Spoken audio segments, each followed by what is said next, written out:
And people, they didn't. They just changed clothes once a week. Everybody. Now, how many of your clothes were store bought?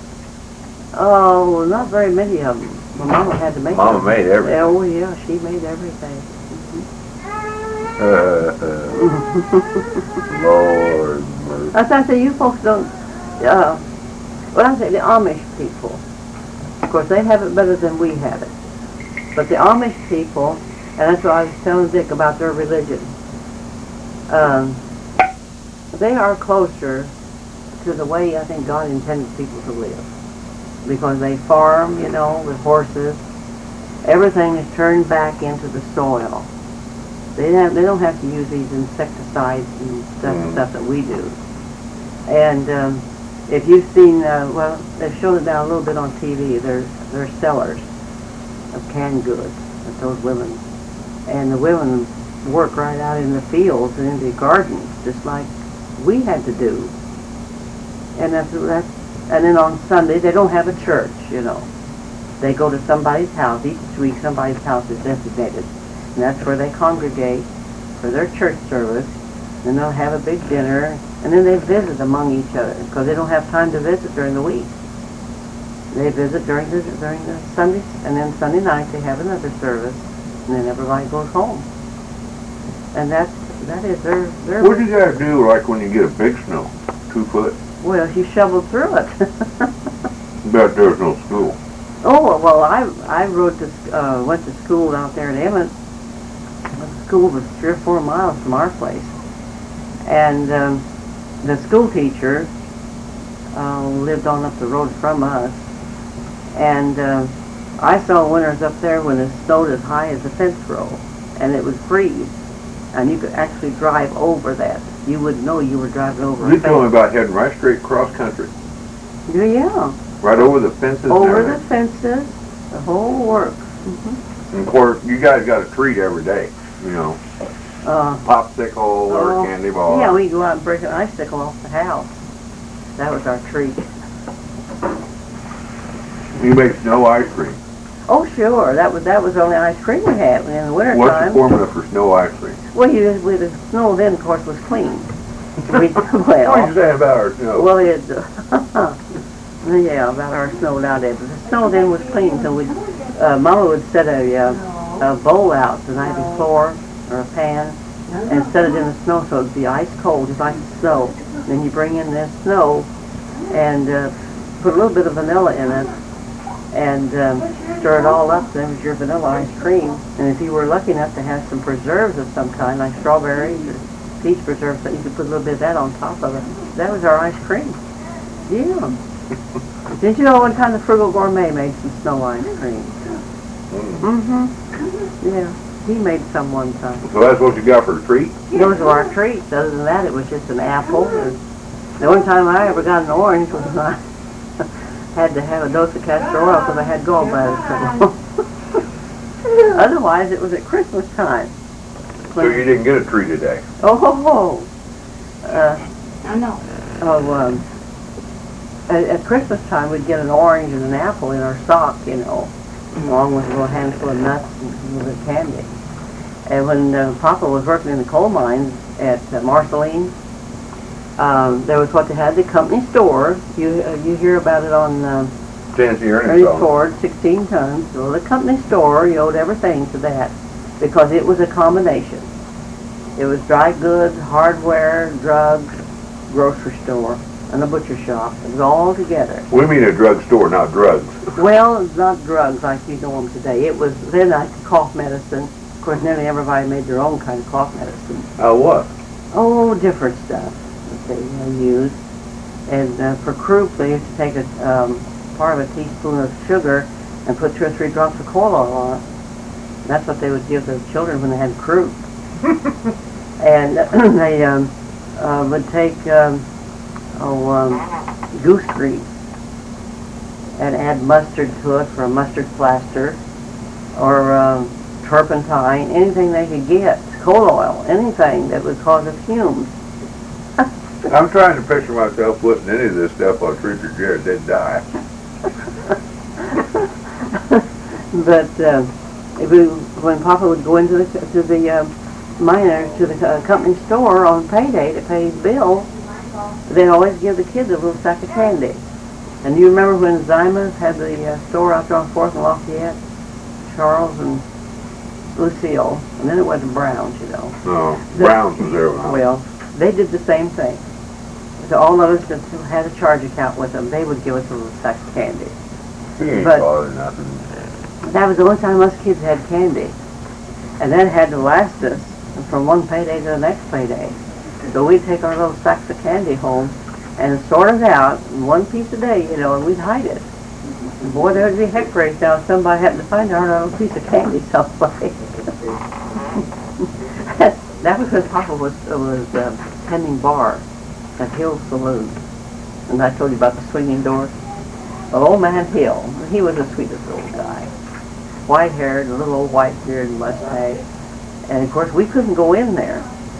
But he had what they called a confectionery, or soda fountain on one side.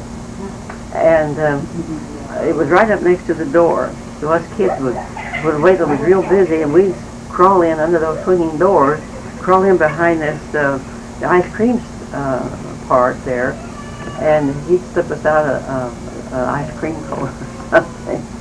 And Papa would buy candy for us sometimes. They'd come in wrapped in aluminum foil. Well, we'd save that aluminum foil. We'd start with a little ball about the size of a marble, and when it would get about the size of a $50, we'd take it up there and crawl back in under those swinging doors, and Old Man Hill would buy it from us. And that's how we'd get another piece of candy or a candy bar. Oh, those were good times. Then we had a confectionery in Marceline. That's what they call them, the confectionery store. They sold nothing but ice cream. And they were the ones that had these little round tables, and those chairs that were, you know what I mean? The wire Wire chairs. And you go in there and order your ice cream. 31 flavors. No, I think it was chocolate and strawberry and vanilla. And that was a real treat if you could afford to go in there and buy a dish of ice cream. Which has been how? Oh, well, maybe once a month during the summer. Then the only other entertainment we had was at the bandstand. And the local band would have a band concert every Saturday night. And everybody would congregate around that. And then on the 4th of July, that's when they had their big celebration, of course. And that's when, that was when Mama would save up all year long to have the money to buy us a case of pop. And the stuff to make a freezer of ice cream. And then everybody got sick. Well, you drank pop all day and ate ice cream, got sick.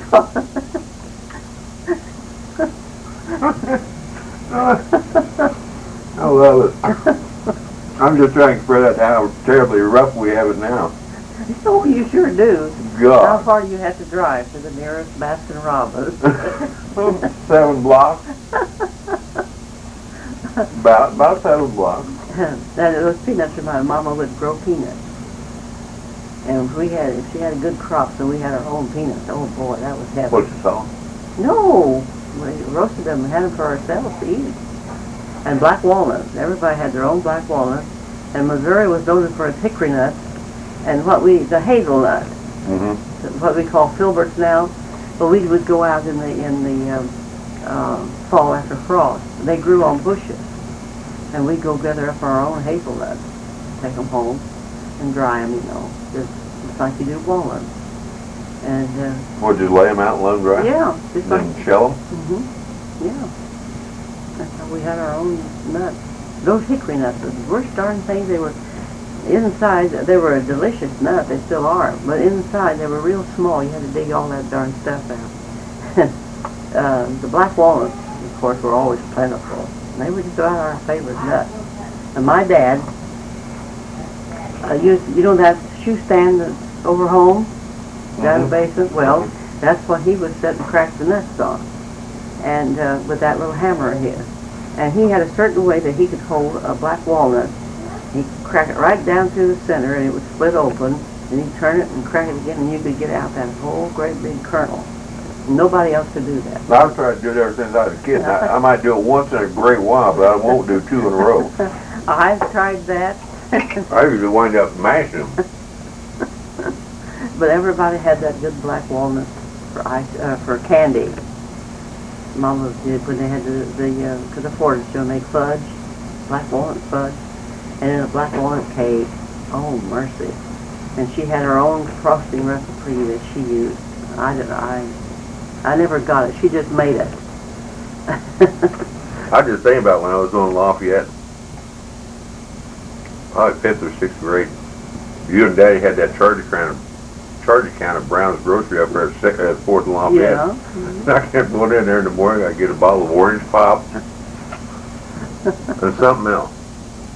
Hostess cupcake Hostess cupcake. or snowballs. Snowballs. Until Dad found out he couldn't account for all these charges on that damn account. And when he found out, my ass paid, boy. Oh, big time. I thought I was really getting by with something. Oh. And Mr. Brown kept, and the Hostess apple pies. Oh yeah. I ate the hell out of it on the way to school every morning. Or at least 2 or 3 times a week, you know.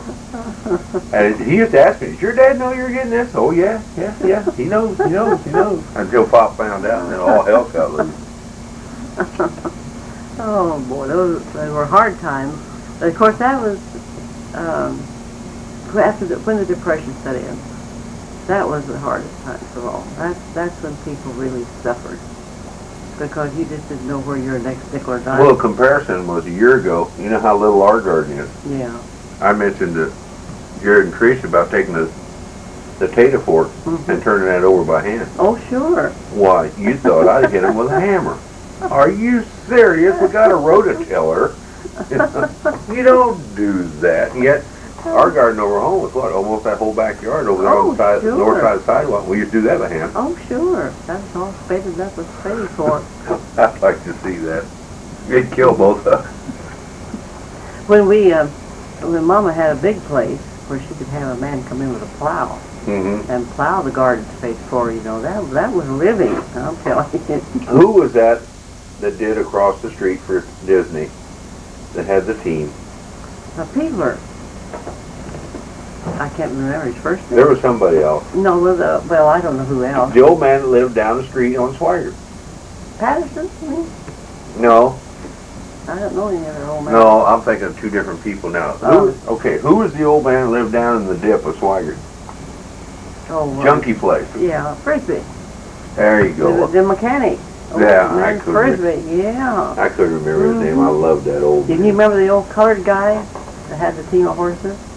When we first moved on Swigert, that area was not in the city limits yet. Yeah. But when they took it into the city, it was restricted. And there was this one colored man that lived over on, was it Market? I don't know. Or down in there somebody had a team of horses, and that's how he made his living. Was hauling for people and plowing gardens. And I didn't know that was Peebler. You remember the day that the team ran away with him over there on that rake? Yeah. When he was raking Disney's ground up there. But I didn't know that was Peebler. Yeah. Because he lived out south east of us. No, he lived over there. You remember where Faye and Ed Trillkill lived? Okay, now who I'm talking about had to be somebody else, because he lived south of 6th Street, because I went home with him one day. Remember he had the old the whole hay wagon he hauled the hay on. I don't remember his name. I know who you're talking about, but I don't remember his name.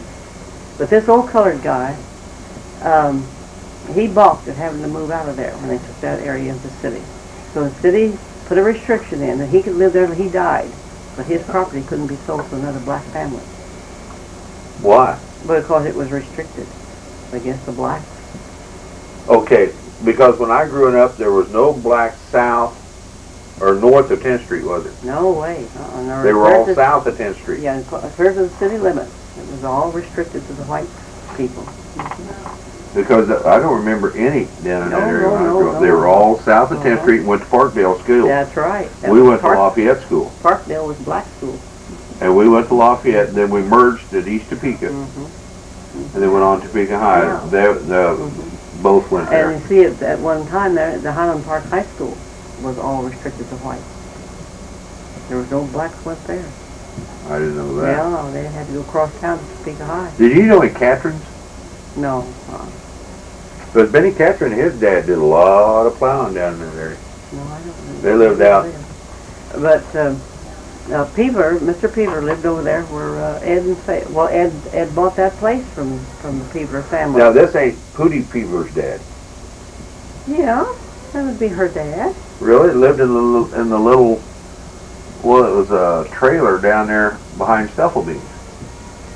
Well, that would the old man Peever lived over there where Fay and Ed lived. Very cool. Yeah, they bought the place from him. Well, that's where I had my wreck, cut my head, wasn't it? And Pudgy's car. Oh, and Crawdad's out as well. I remember that was a bad day. That was a bad day when you come in with blood streaming down your face. Yeah, you thought that when I hollered, I was bleeding or something. You said you thought I was saying they was pinching me or they pinched me or something. So I walked up beside you, tapped you on the shoulder, you turned around, and you looked like a dead man all of a sudden. You just turned snow white. Oh my God! And while I was trying to clean you up, Pudgy comes in. I had the water running in the kitchen sink, putting the wet washcloth on your face, and Pudgy comes in and says, "Is that water?" Because he needed a drink of water so bad. Boy, he got his butt bad that day. Oh boy. He got his butt bad that day. Oh dear. No. It's been a long history. When you go back into your Dust Bowl days and the Depression, that's when you go back in time where people don't like to talk about it. Before that, up to the Depression, people had it pretty good. Well, they hide the fact that people were starving to death right here. Oh, sure. They show, every once in a while, they'll show you on television how people that lost everything they had, they would just load what they could keep into an old car, take out, everybody went to California. A lot of our friends went to California. There wasn't anything there either, really. No, but they wanted us to go with them. And we wouldn't leave our folks back here. Of course, the maids had already, they took care of themselves. But there was my mom and dad that was getting up there years. And Papa had asthma. So bad that he had that coal miner's asthma. And we just wouldn't leave them. That's why we stayed back here. But we... You know, that's something I miss today. We don't have the family bond I had even when I was a kid. Oh, sure. You know, the family got together, like at Thanksgiving or something, we'd all go to Grandpa's. All went to Junction City. Too. And shoot, there'd be 30 people there, you know. Yeah. We'd have the big dinner and everything, and nobody does that anymore today. Very few families do it, but not very many. Once in a while they have a family, well, maybe once a year they have a family reunion. Yeah, and I don't know very many families that do that. No, they don't. They don't do that anymore. People are all scattered out. All over the They damn lose place. track of each other. Yeah. And, no, it is bad. I still think the best thing, I would like to take Trish and Jared, I'd like to move out on a little small place. Oh, yeah. Out in the country. Where they could experience that old thing, you know, getting up early and no going out and fooling around, you know, have a horse Yeah. and stuff like that. So they could, something they would have to take care of. Chickens that have to get up and actually do a Take care chore. of chickens and then go out and get your own fresh eggs and bring them in and cook them for breakfast. Yeah. Oh, yeah. I'll tell you, this is a true story, absolute truth. I'll show you how damn naive people are. That guy I work with down there, Chuck Peck, he don't know beans and applesauce about livestock. But he decided he's going to have some chickens, and he lived out in Tecumseh. Oh. Well, Tom Reisinger, who worked down there, is an old farm boy, still a farm boy, still wears bib overalls to this day.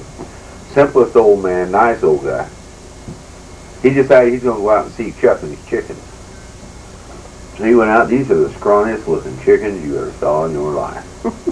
Well, Chuck didn't happen to be there when he got there. So he went looking around and he was going to feed them.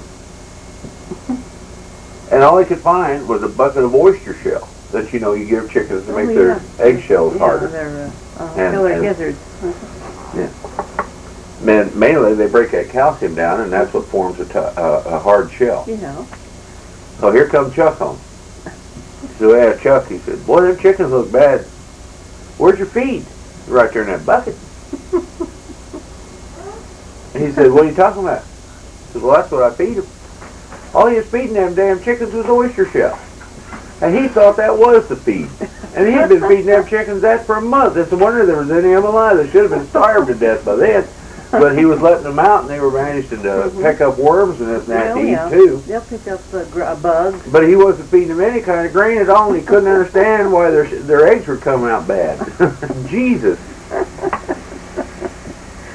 It was a hell of a situation. Oh, heck. So we've covered from the Tylers, To the Stones through the Stones, and the Boomquist. the Shreves, the Beckholts, The Boomquist. the Mays. Good God, we've covered a lot of history. You sure And have. it started, well, we can go back how far? I'm gonna need that news lesson option. We can go back to, well, we started the Civil War Yeah, and came out. A long haul. it's been a long, long road. It'd be nice if you could ever start and go back and get the actual Mother. history. Yeah, he's taking it over. Hey, bud. It will